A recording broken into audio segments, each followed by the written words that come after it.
Hello and नमस्कार, just target में आपका स्वागत है। तो हम आपके लिए लेकर आए हैं 60 दिनों का मिशन सिलेक्शन, जिसमें हम बिहार एपी और बिहार जे के एग्ज़ाम के प्रीवियस ईयर क्वेश्चंस कर रहे हैं। आज है डे 15। चलिए शुरू करते हैं। तो आपने अगर ये 60 दिनों की मिशन सिलेक्शन की सीरीज़ कहीं बीच में से ज्वाइन की है तो यूट्यूब पर हमारे चैनल पर पूरी प्लेलिस्ट दी गई है और वहाँ से आप लेक्चर नंबर 1 से या डे 1 से शुरू कर सकते हैं सीरीज़ को। दूसरी चीज़, अगर आप इस लेक्चर की फ्री पीडीएफ चाहते हैं तो हमारे टेलीग्राम चैनल से आप डाउनलोड कर सकते हैं, लिंक वीडियो के डिस्क्रिप्शन में दिया हुआ है। चलिए, ये है डे 15। चले तो question number 1, Similipal national park is located in dash district of Orissa. Similipal राष्ट्रीय उद्यान उड़ीसा के डैश जिले में स्थित है। भद्रक, कटक, संबलपुर या मयूरभंज। तो देखिए, दो महत्वपूर्ण नेशनल पार्क हैं जो उड़ीसा में स्थित हैं। पहले का नाम तो सिमलीपाल ही है, जो हमें मिलेगा मयूरभंज ज़िले में। एक और यहाँ पर नेशनल पार्क है जिसका नाम है भीतरकनिका, और ये भद्रक ज़िले में स्थित है। तो क्वेश्चन नंबर 1 का तो आंसर हो जाएगा डी। लेकिन याद रखिएगा, भद्रक ज़िले में जो भीतरकनिका नेशनल पार्क है ये बिल्कुल आपसे पूछा जा सकता है, जो कि ओडिशा राज्य में स्थित है। Question number 2, which of the following pulses is not a kharif crop. निम्न में से कौन सी एक खरीफ की फसल नहीं है। तो खरीफ की फसल कौन सी फसल होती है? जो मॉनसून के समय यानी कि जून, जुलाई, अगस्त इस समय उगाई जाती है। क्या तूर दाल है? तूर दाल को अरहर दाल भी बोलते हैं। हाँ जी, बिल्कुल सही। उड़द की दाल, ये भी एक खरीफ की फसल है। मूंग दाल, ये भी एक खरीफ फसल है। आंसर है इसका सी, मसूर। मसूर की दाल जो है ये एक राबी की फसल है, यानी कि एक सर्दी की फसल है। राबी की फसल सर्दी के मौसम में उगाई जाती है। क्वेश्चन नंबर 2 का आंसर हो जाएगा C. Question number 3, which of the following state is not a leading producer of copper. यानी कि निम्नलिखित में से कौन सा प्रदेश तांबे का अग्रणी उत्पादक नहीं है। बिहार एपीओ 2021। कर्नाटक, मध्य प्रदेश, झारखंड या राजस्थान। तो राजस्थान में तो भारत की सबसे मशहूर कॉपर माइन है, खितड़ी माइन जिसे कहते हैं। झारखंड में भी जो छोटा नागपुर पठार है वहाँ पर कॉपर माइनिंग होती है। मध्य प्रदेश में भी मलजखंड नाम से एक जगह है जहाँ पर अच्छी खासी कॉपर की माइनिंग होती है। आंसर है इसका ए, कर्नाटक। कर्नाटक में कॉपर माइनिंग होती है लेकिन बहुत कम, इन 3 राज्यों के मुकाबले बहुत कम है। क्वेश्चन नंबर 3 का आंसर हो जाएगा A. Question number 4, in which state are the Mikir hills located. Mikir की पहाड़ियाँ किस राज्य में स्थित है? त्रिपुरा, अरुणाचल प्रदेश, मेघालय, असम या सिक्किम। तो देखिए, असम इसमें ऑप्शन दिया नहीं गया था क्वेश्चन में, और केवल मेघालय ही दिया गया था। मेघालय में इसका मुश्किल से 5% एरिया स्थित है मिकिर हिल्स का। ये कुछ ऐसी पहाड़ियाँ हैं, ये मिकिर हिल्स हैं, और इसका केवल इतना हिस्सा ही मेघालय में है, बाकी हिस्सा इसका असम में है। 95% हिस्सा इसका असम में है। तो आइडियली तो ऑप्शन में असम देना चाहिए था, लेकिन वो नहीं दिया गया था। आंसर इसका सी माना गया है। अब याद रखिएगा आप, मिकिर नाम की जो पहाड़ियाँ हैं वो असम या मेघालय राज्य में स्थित हैं। Question number 5, name the state in north eastern India where the highest scheduled tribe population was recorded in 2011। उत्तर पूर्वी भारत के उस राज्य का नाम बताएं जहां 2011 में सबसे अधिक अनुसूचित जनजाति जनसंख्या पाई गई थी। मेघालय, नागालैंड, मिजोरम या असम। तो देखिए, इस क्वेश्चन के वैसे 2 आंसर हो सकते हैं। क्यों? क्योंकि अगर हम बताएं बाय नंबर ऑफ पीपल, यानी कि कहाँ पर शेड्यूल ट्राइब की लोगों की जनसंख्या ज़्यादा है, तो क्वेश्चन का आंसर होगा असम, क्योंकि असम में लगभग 38 लाख लोग जो हैं वो शेड्यूल ट्राइब से बिलोंग करते हैं। लेकिन अगर हम जाएं बाय परसेंटेज के आधार पर, तो परसेंटेज के आधार पर मिज़ोरम इसका आंसर होगा, क्योंकि मिज़ोरम में लगभग 95% लोग जो हैं वो शेड्यूल ट्राइब से बिलोंग करते हैं। तो लेकिन यहाँ पर पॉपुलेशन पूछा है, तो इसलिए हम असम के साथ जाएंगे। असम की कुल पॉपुलेशन 3 करोड़ के करीब है, और उस 3 करोड़ में से 12% के करीब शेड्यूल ट्राइब कम्युनिटी से बिलोंग करने वाले लोग हैं। इस क्वेश्चन का आंसर होगा डी। चलते हैं आगे। Question number 6, what type of rural settlement are in Dera in Punjab, Dhani in Rajasthan और गढ़ी इन हरियाणा। पंजाब में ढेरा या डेरा बोलते हैं, राजस्थान में ढानी बोलते हैं और हरियाणा में गढ़ी बोलते हैं। ये किस प्रकार की ग्रामीण बस्तियां हैं? बिहार एपीओ 2021 का ये क्वेश्चन है। डिस्पर्स सेटलमेंट है ये, यानी कि छिटकी हुई बस्तियां हैं। कॉम्पैक्ट है, बहुत सघन बस्तियां हैं। स्कैटर्ड हैं, बिखरी हुई हैं, या हैमलेट है यानी कि पुरवा। तो देखिए, ये ऐसी बस्तियां हैं जो जिसमें 2 या 3 या मैक्सिमम 4 परिवार जो हैं वो एक जगह रहते हों, इन्हें हैमलेट कहते हैं। ये एक छोटा सा गांव भी नहीं है और ऐसा भी नहीं है कि एक ही परिवार रह रहा हो, ये इन दोनों के कहीं बीच की तरह की बस्ती है कि 2-3 फैमिली रह रहे हों, कुछ लोग उसमें रह रहे हों, प्लस वो ग्रामीण क्षेत्र नहीं है, वो एक गांव नहीं है, गांव में पॉपुलेशन ज़्यादा बड़ी होती है। तो क्वेश्चन नंबर 6 का आंसर हो जाएगा डी, ये एक तरह का हैमलेट या फिर पूर्वा बस्ती है। क्वेश्चन नंबर 6 का answer D. Question number 7, which of the following pair is mismatched, निम्नलिखित में से कौन सा जोड़ा बेमेल है यानी गलत है। बिहार एपीओ 2021 का एक क्वेश्चन है। एक तरफ दी गई है कैटल ब्रीड यानी कि गाय की नस्लें, और दूसरी तरफ दिया गया रीजन, कौन सी जगह या प्रदेश में ये मिलती हैं। तो ऑप्शन ए में दिया गया है गिर गुजरात, नागौरी राजस्थान, थारपारकर महाराष्ट्र, या हल्लीकर कर्नाटक। तो देखिए गिर तो क्षेत्र भी है गुजरात में, गिर नाम का एक नेशनल पार्क भी है और गिर नाम की पहाड़ियाँ भी हैं, तो ए तो बिल्कुल सही है। नागौरी की बात करें तो नागौर जिले की बात हो रही है राजस्थान के ही, ये भी बिल्कुल सही है। और हल्लीकर की बात करें कर्नाटक में, ये भी पाई जाती है। आंसर है इसका सी। थरपारकर भी राजस्थान की ही या सिंध प्लस राजस्थान में पाए जाने वाली एक गाय की नस्ल है। क्वेश्चन नंबर 7 का आंसर हो जाएगा C. Question number 8, in which of the following states of India does the scheduled caste population exceed 25% of the total population, यानी भारत के निम्नलिखित में से किन प्रदेशों में अनुसूचित जाति जनसंख्या कुल जनसंख्या की 25% से अधिक है। पंजाब उत्तर प्रदेश, पंजाब हिमाचल प्रदेश, पंजाब वेस्ट बंगाल या पंजाब हरियाणा। तो देखिए पंजाब तो इसमें कन्फर्म है, क्यों? क्योंकि पंजाब की लगभग 32% जो पॉपुलेशन है वो शेड्यूल कास्ट से बिलोंग करती है, तो ये तो कंफर्म है पंजाब, इसलिए 4 ऑप्शन में दिया भी गया है। पंजाब के बाद क्या है? क्या यूपी में शेड्यूल कास्ट की इतनी पॉपुलेशन है? नहीं, 20% के करीब है। क्या हिमाचल प्रदेश में है? हाँ जी, 26% के करीब है। बंगाल में 22% के करीब है। हरियाणा में ये कम है। तो क्वेश्चन का आंसर आपको पता ही चल गया होगा। क्वेश्चन नंबर 8 का आंसर होगा बी। पहले नंबर पे पंजाब है, दूसरे नंबर पे हिमाचल प्रदेश है। Question number 9, which type of forest are found in largest forest area in India, किस प्रकार के वन भारत में सबसे अधिक वन क्षेत्र में पाए जाते हैं। Bihar APO 2021। Tropical tropical tropical tropical उष्ण कटिबंधीय, भारत में उष्ण कटिबंधीय वन पाए जाते हैं। चलिए ठीक है। Wet evergreen, semi evergreen, moist deciduous, dry deciduous, ये शब्द पहली बार अगर आप देख रहे हैं, पढ़ रहे हैं, सुन रहे हैं तो आपको बहुत कंफ्यूजिंग लग सकते हैं, लेकिन ये बहुत आसान है। अगर बात करें हम पहले वाले, यहाँ पे शब्द यूज़ किया गया एवरग्रीन यानी कि सदाबहार। तो भारत में सदाबहार वन बहुत कम हैं। क्यों? क्योंकि ये ऐसे वन हैं जो 12 महीने हरे रहते हैं, अपने पत्ते साल में नहीं गिराते हैं। जहाँ पर बहुत ज़्यादा बारिश होती है वहीं पर ऐसे वन पाए जाते हैं, और भारत के बहुत कम एरियाज़ ऐसे हैं जहाँ पर बहुत ज़्यादा बारिश होती है। तो आप सीधा सीधा एवरग्रीन को तो हटा दीजिए। अगर कभी भी ऐसा क्वेश्चन आए, सदाबहार वन भारत में सर्वाधिक क्षेत्र में नहीं पाए जाते। अब आते हैं ऑप्शन सी और डी पर। क्या मॉइस्ट डेसिडुअस आर्द्र पर्णपाती वन होंगे या शुष्क पर्णपाती वन होंगे? पर्णपाती वन कौन से होते हैं? जो साल में एक बार अपने पत्ते गिराते हैं, उन्हें इंग्लिश में डेसिडुअस कहते हैं। अब डेसिडुअस तो है, ठीक है, दोनों ऑप्शन में से कुछ भी आंसर हो सकता है। डेसिडुअस कौन सा होगा? आर्द्र यानी जहाँ ज़्यादा बारिश होती होगी, या ड्राई जहाँ कम बारिश होती होगी? तो भारत के ज़्यादातर हिस्से में बारिश कम होती है या बहुत एवरेज होती है। आंसर इसका होगा डी। भारत में सर्वाधिक एरिया में उष्ण कटिबंधीय शुष्क पर्णपाती वन पाए जाते हैं। बहुत आसान क्वेश्चन अभी हो गया है। चलते हैं आगे। Question number 10, which of the following pair is mismatched, Bihar AP 2021 में पूछा है। इनमें से कौन सा जो जोड़ है वो बेमेल है या गलत है। Multipurpose project, multipurpose project dam project को ही कहते हैं, बांध परियोजना को ही कहते हैं। तो बहुउद्देश्य परियोजना, और वो कौन से प्रदेश में है, तो हमें बताना है क्या गलत है। कोयना, तावा, रिहंद और ककड़ापार। ककड़ापार बहुत फेमस प्रोजेक्ट है गुजरात का। ककड़ापार में एक न्यूक्लियर पावर स्टेशन भी है। रिहंद प्रोजेक्ट उत्तर प्रदेश की सबसे बड़ी पावर प्रोजेक्ट है, तो ये तो सही है बिल्कुल। तावा प्रोजेक्ट मध्य प्रदेश में है। आंसर है इसका कोयना डैम या कोयना प्रोजेक्ट। कोयना डैम केरला में नहीं है, ये महाराष्ट्र में स्थित है। कोयना प्रोजेक्ट कई बार पूछा गया है, याद रखिएगा, यह है महाराष्ट्र में स्थित है।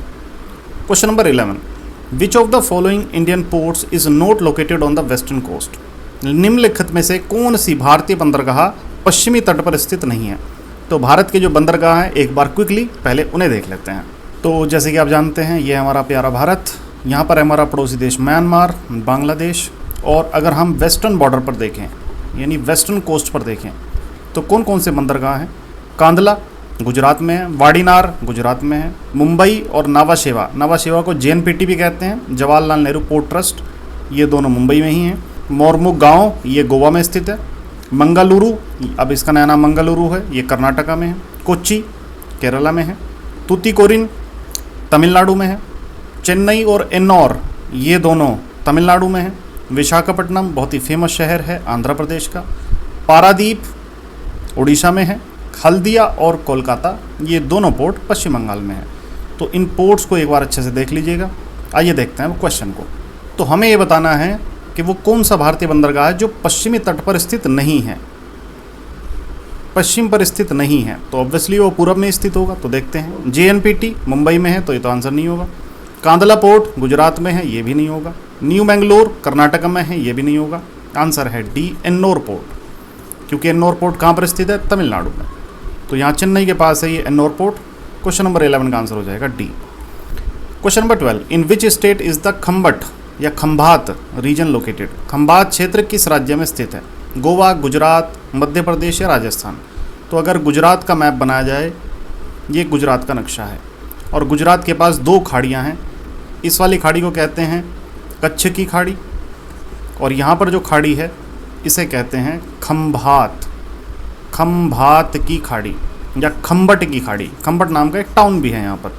तो क्वेश्चन का आंसर हो जाएगा B। खंबट क्षेत्र जो है वो गुजरात में और यहाँ पर तेल भी पाया जाता है। चले question number 13, who describe the preamble to the constitution as political horoscope of India? संविधान की प्रस्तावना को या उद्देशिका को किसने भारत की राजनीतिक कुंडली कहा? KM मुंशी ने, डॉक्टर BR अम्बेडकर ने, आचार्य कृपलानी ने या जवाहरलाल नेहरू ने? आंसर है इसका A, KM मुंशी ने। KM मुंशी कौन थे?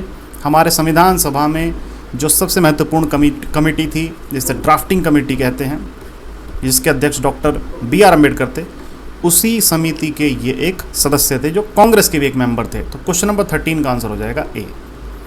Question number 14, who term the DPSP यानी directive principles of state policy as manifesto of social and economic democracy in India? राज्य के नीति निर्देशक सिद्धांतों को किसने भारत में सामाजिक व आर्थिक लोकतंत्र का घोषणा पत्र कहा? बिहार APU 2021 का क्वेश्चन है। ऑप्शंस दिए गए हैं Jawaharlal Nehru, doctor Rajendra Prasad, doctor BR Ambedkar या इनमें से कोई नहीं। आंसर है इसका C, डॉक्टर BR अम्बेडकर ने ऐसा कहा था। Question number 15, which special writ can be petition from the court to ensure immediate performance of the specific act? किसी कार्य को अविलंब कराने के लिए न्यायालय में किन विशेष लेखों को जारी करने की याचना की जा सकती है? सर्ट्योररी यानी उत्प्रेषण, क्योरेंटो यानी कि अधिकार प्रशा, हेबेस कॉर्पस यानी प्रत्यक्षीकरण, मैंडामस यानी कि परमादेश। तो देखिए पता होगा आपको रेड ज्यूरिसडिक्शन के बारे में आर्टिकल 32 में मिलता है हमारे संविधान के। ऑनरेबल सुप्रीम कोर्ट और हाई कोर्ट्स को अधिकार है कि वो रेड ज्यूरिसडिक्शन के अंतर्गत इन रिट्स को जारी कर सकते हैं। अब इसमें ये पूछा गया है वो कौन सी रिट है जो यदि कोई व्यक्ति अपनी ऑफिशियल ड्यूटी परफॉर्म नहीं कर रहा है, उसे उस ड्यूटी को परफॉर्म करने के लिए, एक्ट करने के लिए, उस कार्य को करने के लिए एक रिट जारी की जा सकती है। इसका नाम क्या है? D mandamus. तो परमादेश जारी करा के किसी भी पब्लिक ऑफिसर को उसकी ड्यूटी कराने के लिए जुडिशरी बाध्य कर सकती है। Question number 16, which of the following articles of the Indian constitution relates to the impeachment process of the president of India? तो भारतीय संविधान का वो कौन सा अनुच्छेद है जिसमें भारत के राष्ट्रपति के महाभियोग प्रक्रिया से संबंधित है? तो महाभियोग का मतलब ये है कि संसद अगर चाहे तो राष्ट्रपति महोदय को उनके पद से हटा सकती है। ये प्रोविजन हमें कहाँ मिलेगा? आर्टिकल 61 में, याद कर लीजिएगा, बहुत बार पूछा जा चुका है। Question number 17, on which type of bill can the president of India exercises veto power? किस विधेयक पर भारत के राष्ट्रपति अपने विशेषाधिकार का प्रयोग कर सकते हैं? तो देखिए हमारे राष्ट्रपति महोदय के पास 3 प्रकार की वीटो होती है। SPA, S है सस्पेंसिव वीटो। सस्पेंसिव वीटो का मतलब होता है पुनर्विचार के लिए एक बिल को वापस लौटा देना या किसी सलाह को वापस लौटा देना, लेकिन ये केवल एक बार के लिए ही वैलिड है। दूसरा है पॉकेट वीटो। पॉकेट मतलब कोई भी बिल आए उसे जेब में रख कर बैठ जाना। ना तो हाँ कह रहे हैं उस बिल के लिए, ना कह रहे हैं। ए होता है एब्सोल्यूट वीटो।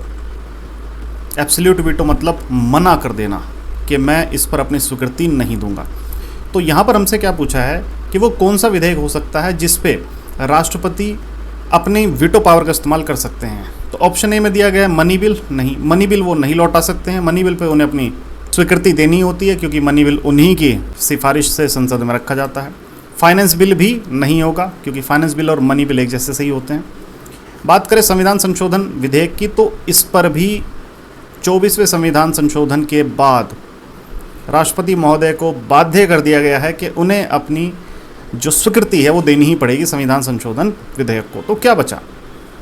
आंसर होगा इसका B, non money bill. Non money मतलब साधारण विधेयक या ऑर्डिनरी लेजिस्लेशन या ऑर्डिनरी बिल। तो क्वेश्चन नंबर 17 का आंसर हो जाएगा B. Question number 18, the number of जजेस in the supreme court can be increased by the. सर्वोच्च न्यायालय के न्यायाधीशों की संख्या में वृद्धि की जा सकती है किसके द्वारा? क्या राष्ट्रपति महोदय कर सकते हैं सर? क्या उपराष्ट्रपति कर सकते हैं? क्या प्रधानमंत्री महोदय द्वारा हो सकता है या फिर संसद द्वारा? तो ये काम संसद के द्वारा किया जा सकता है। क्वेश्चन नंबर 18 का आंसर होगा D. Question number 19, what is the maximum number of elected members in Rajya Sabha. तो राज्यसभा में निर्वाचित सदस्यों की संख्या अधिकतम कितनी है? राज्यसभा की टोटल स्ट्रेंथ है 250 यानी 250, और इसमें से मनोनीत सदस्य, मनोनीत मतलब नॉमिनेटेड मेंबर्स हैं 12, जिन्हें राष्ट्रपति मनोनीत करने के बाद सदन के सदस्य बना सकते हैं। लेकिन हमसे क्या पूछा गया? हमसे केवल निर्वाचित पूछे गए हैं। तो निर्वाचित को हम निकाल लेंगे, 250 में से 12 जाके बचते हैं 238। आंसर होगा B, 238 is the right answer. Question number 20, dash can create और abolish legislative councils in the state. राज्यों की विधान परिषद का निर्माण या समाप्ति कर सकता है कौन? राष्ट्रपति महोदय, प्रधानमंत्री, संसद या मुख्यमंत्री। तो देखिए, जैसे हमारी संसद के 2 सदन होते हैं, लोकसभा और राज्यसभा। राज्यसभा को अपर हाउस कहा गया है, लोकसभा को लोअर हाउस कहा गया है। ठीक उसी तरीके से राज्यों में भी जो राज्यों के विधानमंडल होते हैं उनमें भी यही सिस्टम है, बिल्कुल सेम कॉपी पेस्ट। विधान मंडल एक होता है विधानसभा, एक होता है विधान परिषद। विधान परिषद अपर हाउस है यानी उच्च सदन है, विधानसभा लोअर हाउस है यानी कि निचला सदन है। लेकिन राज्यों में ये व्यवस्था ऑप्शनल है। ऑप्शनल मतलब वैकल्पिक है। कुछ राज्य इसे अपनाते हैं, कुछ राज्य इसे नहीं अपनाते हैं। भारत में ज़्यादातर राज्य ऐसे हैं जिन्होंने ये द्विसदनात्मक प्रणाली नहीं अपनाई हुई है, यानी कि वो एक ही सदन के साथ अपना विधानमंडल चला रहे हैं। लेकिन अब क्वेश्चन ये है कि किसी राज्य को अगर अपने यहाँ पर विधान परिषद का निर्माण करना हो, या अगर वहाँ निर्माण हुआ है उस निर्माण को ख़त्म करना हो, तो वो कौन करेगा? तो ये दिया गया आर्टिकल 169 में, और इसे करने का अधिकार है संसद को। तो सी इसका सही आंसर होगा। 169 एक बार पढ़कर देख लीजिएगा। क्वेश्चन नंबर 20 का answer C. Question number 21, who was the first chairman of the backward classes commission. यानी पिछड़ा वर्ग आयोग के प्रथम अध्यक्ष कौन थे? बीपी मंडल, काका कालेलकर, जगजीवन राम, के एम मुंशी। तो बीपी मंडल तो दूसरे बैकवर्ड क्लास के चेयरमैन रहे थे, तो ये तो आंसर नहीं होगा। इसका आंसर होगा बी, काका कालेलकर प्रथम पिछड़ा वर्ग आयोग था उसके अध्यक्ष थे, और इसकी स्थापना हुई थी 1953 में। Question number 22, who is the author of caste in Indian politics. यानी कास्ट इन इंडियन पॉलिटिक्स एक पुस्तक है, इसके लेखक कौन है? Doctor B R Ambedkar, M S Srinivas, Rajni Kothari या एम एम नेगी। तो सीधा रटने वाला क्वेश्चन है, आंसर इसका सी है। रजनी कोठारी ने प्रकाश डाला है इस बात पर कि भारतीय राजनीति में जो कास्ट है यानी जाति है उसके क्या समीकरण हैं। तो क्वेश्चन नंबर 22 आंसर हो जाएगा C. Question number 23, under which of the following constitutional amendment was reservation provided to the women in panchayati raj institution. तो निम्नलिखित में से किस संवैधानिक संशोधन के तहत पंचायती राज संस्थानों में महिलाओं को आरक्षण प्रदान किया गया था? तो महिलाओं को आरक्षण दिया गया है कितना? 33% या 1/3 पंचायती राज व्यवस्था में। और पंचायती राज व्यवस्था कौन से संविधान संशोधन से आई थी? आंसर है 73rd। कई बार पूछ लिया जाता है उस आर्टिकल के बारे में, उस आर्टिकल के बारे में बताइए जहां पर ये 33% रिजर्वेशन महिलाओं को दिया गया है। आप कमेंट सेक्शन में बताएंगे वो कौन सा आर्टिकल है, क्योंकि ये एग्जाम के लिए इंपॉर्टेंट है। Question number 24, what is the minimum age required for a person to become the prime minister of India. Bharat में प्रधानमंत्री बनने के लिए किसी व्यक्ति की न्यूनतम आयु क्या होनी चाहिए? बिहार एपीओ 2021। 25 वर्ष, 35 वर्ष, 50 वर्ष या 65 वर्ष। अलग से तो कोई आयु नहीं दी गई है प्राइम मिनिस्टर के लिए, लेकिन हमारे prime minister member of parliament भी होने चाहिए साथ ही साथ। किसी भी सदन के हो, लोकसभा के भी हो सकते हैं, राज्यसभा के भी हो सकते हैं। अब लोकसभा के सदस्य बनने के लिए न्यूनतम आयु है 25 ईयर्स, वहीं राज्यसभा के सदस्य बनने के लिए न्यूनतम आयु है 30 ईयर्स। तो हमसे न्यूनतम पूछी गई है, आंसर हो जाएगा इसका 25 वर्ष। तो 25 वर्ष की आयु में एक व्यक्ति एलिजिबल हो जाता है कि वो हमारे देश का प्रधानमंत्री बन सकते हैं। क्वेश्चन नंबर 24 का answer A. Question number 25, article 312 of the constitution of India relates to. Bharat के संविधान का अनुच्छेद 312 संबंधित है किससे? राष्ट्रपति से, न्यू ऑल इंडिया सर्विस से, सुप्रीम कोर्ट से, या इनमें से कोई नहीं। तो आंसर है इसका B, new all India services से। अब ऑल इंडिया सर्विस क्या होती है? तो इंडिया में 3-4 प्रकार की गवर्नमेंट जॉब होती हैं, आपने सुना होगा। स्टेट गवर्नमेंट की जॉब, सेंट्रल गवर्नमेंट की जॉब, और इससे ऊपर होती है ऑल इंडिया सर्विस गवर्नमेंट की जॉब या all India services. State government के एम्प्लॉय स्टेट में ही उनका ट्रांसफ़र पोस्टिंग हो सकता है, राज्य के जो विषय है वही उसी डिपार्टमेंट में उनकी पोस्टिंग होगी। सेंट्रल गवर्नमेंट का सेम, सेंट्रल गवर्नमेंट का जुरिस्डिक्शन जहाँ पर है या जिन विषयों पर अधिकार है सेंट्रल गवर्नमेंट को काम करने का, शेड्यूल 7 के अनुसार वही कर्मचारी वो काम करेंगे। ऑल इंडिया सर्विस में आता है IAS, IPS और इंडियन फॉरेस्ट सर्विस। ये 3 ही सेवाएं हैं जो ऑल इंडिया सर्विस में आती हैं। ये वो अधिकारी होते हैं जो केंद्र और राज्य दोनों सरकारों के लिए काम कर सकते हैं, जबकि केंद्र सरकार के कर्मचारी केवल केंद्र सरकार के लिए कार्य करते हैं, राज्य सरकार के कर्मचारी केवल राज्य सरकार के लिए कार्य करते हैं। ऑल इंडिया सर्विस के कर्मचारी दोनों के लिए कार्य कर सकते हैं, ये इसलिए ये जो सर्विस है स्पेशल है। तो अगर इसके जैसी नई और सेवाएं बनानी हो, जैसे ऑल इंडिया जुडिशल सर्विस की बात हुई थी एक बार 42वें संविधान संशोधन में, हालांकि ये बना नहीं लेकिन इसके बारे में बात हुई थी। तो अगर ऐसी नई सर्विस बनाना हो तो कौन बनाएगा? वो राज्यसभा को पावर होती है। कौन से आर्टिकल के अंतर्गत? 312 के अंतर्गत। तो क्वेश्चन नंबर 25 का आंसर होगा बी। तो आई होप आज के 25 क्वेश्चन से आपने कुछ नया सीखा होगा। अभी 2 लाइव बैचेस चल रहे हैं, एक है बिहार एपी और बिहार जे का प्री का, जिसमें हम जीके का सिलेबस कवर कर रहे हैं। वहीं दूसरी तरफ यूपी एपीओ का मेंस का जीके और लैंग्वेज के बैच शुरू हो गए हैं। अगर आप ज्वाइन करना चाहते हैं तो डेमो क्लास ले सकते हैं। ज़्यादा जानकारी के लिए आप हमारे नंबर, वेबसाइट और एप्लीकेशन से जुड़ सकते हैं। आज के लिए रखेंगे इतना ही। बहुत बहुत धन्यवाद। जय हिंद।